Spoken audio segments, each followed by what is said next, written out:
Pozdrav svima, dobrodošli na kanal Kuhinja Valentina Mašković. Danas ću praviti jednu domaću starinsku lisnatu pogaču. Pa ostanite sa mnom na kanalu da vidite kako ću ja to pripremiti. Verujte da je preukusna i da zaista predivno izgleda. Pa krenut ću odmah sa receptom.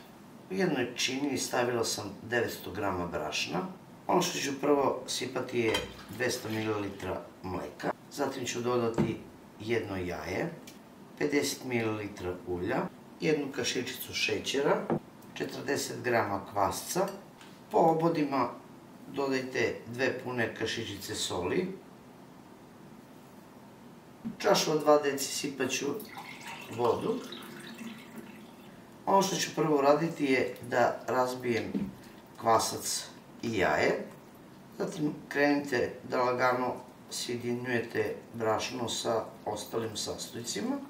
Postepeno ćete dodavati vodu, jer svako brašno različito upija vodu, što zavisi od kvaliteta brašna. Zamesit ćete testo srednje čvrstine glatko. Za izradu ove pogače koristim brašno tip 400 glatko. Zamešano testo izvadite na pobrašnjenoj površini i dobro izradite rukom da testo nema grudvice u sebi, da bude glatko i da se nalepi za površinu stola. Zatim ćete oblikovati ovako poput neke lopte, stavite brašno preko, prekrijte krpom i sačekajte jedno 10-ak minuta samo da se testo opusti. Zatim ćete testo podeliti na 4 dela.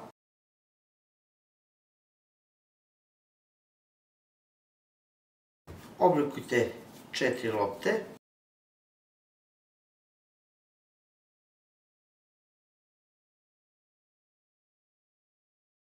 Na nekoj dasci ili na nekom podmetaču stavite brašno, prebacite testo, zatim ćete ponovo pokriti krpom i ostavite sa strane.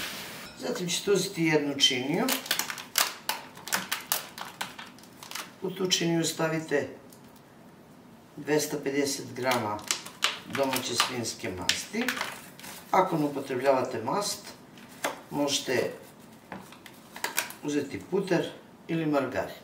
Zatim ćete dodati 3 žumanca i u to dodajte 3 do 4 kašike običnog brašna tip 400. Sve ovo lagano sjedinite kašikom ili viljuškom. Napravit ćete jednu glatku smesu koja se može nanositi na testo.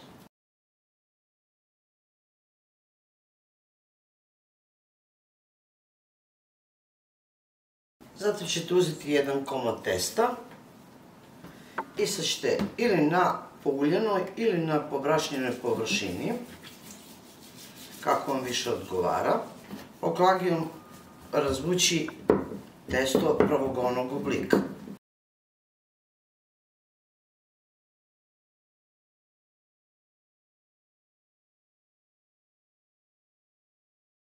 Nakon što istanjite koru, premažite mašću.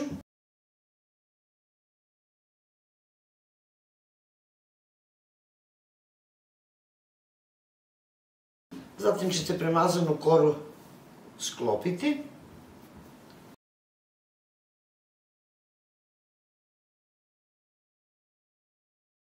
Premažite ovaj deo koji ste sklopili. Zatim sklopite ponovo do sredine, sa jedne i sa druge strane. Malo ćete razvući oklagijom i ovako pripremljenu koru stavite po strani. Ponovo pouljite deo stola ispred sebe, uzet ćete drugi deo testa, razvucite ponovo u pravogonom obliku, zatim ćete ponovo premazati celu koru. Zatim ćete uzeti prethodno testo, stavit ćete u središnjem delu, razvucite rukom koliko možete, da ono bude duguljasto, možete malo i oklagijom da razvučete, zatim sklopite sa jedne i sa druge strane, nanesite u ovom središnjem delu ponovo I postupak ćete ponavljati na isti način sve do posljednje ili četvrte kore. Nakon što završim sa četvrtom korom, sklopit ćete tako da ovo testo ispadne poput neke kocke. Pripremit ćete jedan pleh, ne treba vam tepsija jer ovo nije okrugla pogača, nego malo drugačija od ostalih. Oklagijom poravnajte i razbucite malo. Zatim ćete ovako oformljenu pogaču prebaciti u pleh, opet je rukom rasporedite i stanjite.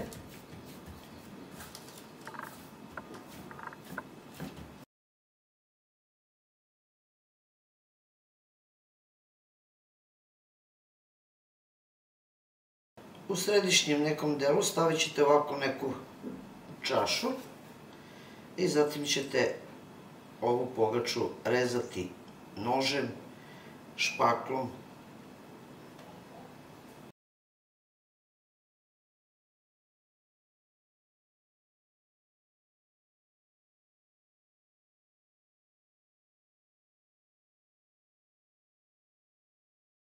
Zatim izrežite po sredini.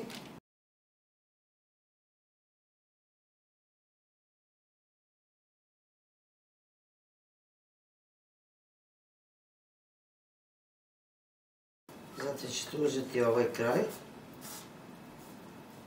malo ćete samo zaviti,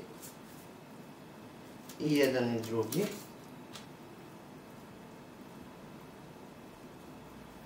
Ovaj kraj već ćete okrenuti naviše.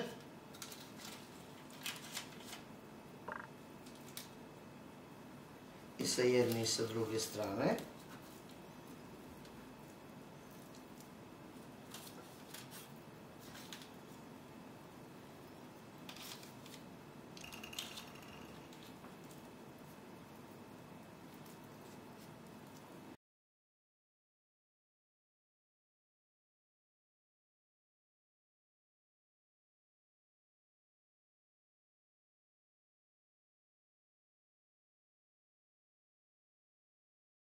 Zatim ćete formiranu pogaču premazati umućenim žumancetom sa 2 kašike mleka.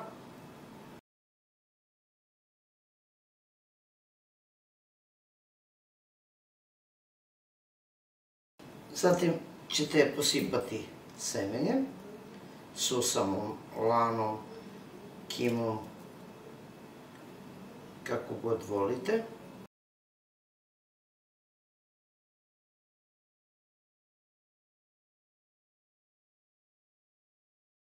Ovako pripremljenu pogaču ostavit ćete da nadođe, zatim ćete uključiti rernu da se zagreje na 200 stepeni. Kad ubacite u rernu pogaču da se peče, nakon 10 minuta smanjite na 180 stepeni i pecite otprilike od 35 minuta do 40 minuta, što normalno zavisi od vaše rerne. Pogača je ispečena, trebalo je ravno 35 minuta da se ispeče. To je jedna zaista predivna pogača, lisnata, iako u sebi nema ni putera ni margarina. Sa domaćom svinjskom mašom pripremljeno, kao što se nekad pripremalo. Izvadit ću da se još malo prohladi, a onda ću odlomiti da vidite kako ona zaista predivno izgleda, a verujte da predivno i miriše. Pogača se prohladila i evo kako ona zaista izgleda.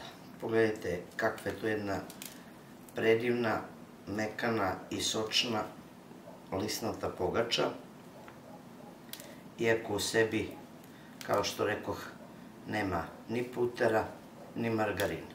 Pogledajte kako se odvaja svaki listić. Ja se nadam da će vam se zaista ovako nešto dopasti i da ćete pripremiti za predstojeće praznike ili za ovako neku svetkovinu. To je bilo za danas, dragi moji prijatelji, sa mog kanala, a mi se vidimo u narednom videu sa nekim drugim receptom. Do tada pozdrav svima koji prate moj kanal i normalno, jedno veliko ćao i prijetno!